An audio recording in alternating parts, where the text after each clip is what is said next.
things that were like, yes, we've been saying this for years, we've been saying this the whole time.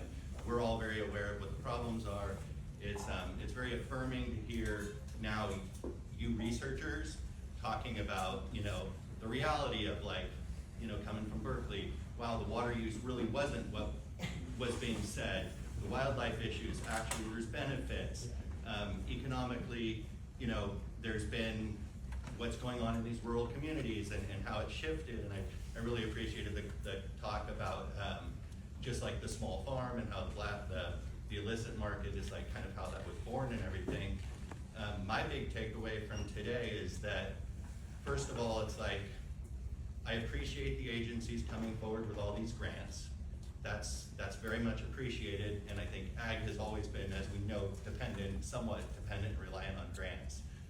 I also don't want to see our industry fall into the next big, go away from the green rush, and now we're in the grant rush, where like this is all we do is, and this is what I actually see real time happening on the ground. So what my question is like, what to me seems incredibly clear and is somewhat absent in everything we've heard today is it's like time and time again, what we're seeing is like, we know what the problems are, they all keep coming back to the regulatory system. Like this is the problem, like the economics of it, we know what we're doing, we know how to do it, there's marketing help, all of this. My question is like, are you guys ready to tell this story and push the regulators on it? Because that is where the problem is, like the supply chain, all of these issues, like it is broken policy.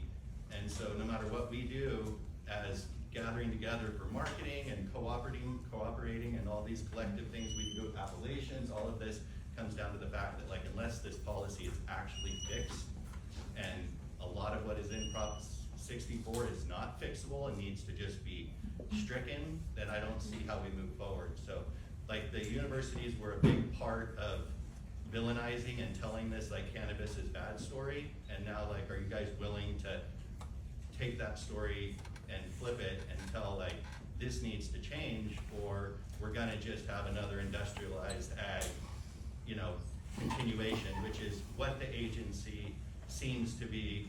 It's hard to not, as a farmer, I mean, most people in here probably feel, as I do, that there's actually an agenda to drive this industry out of the rural communities and into an industrialized ag program.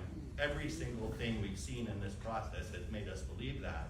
So how do we move forward from that?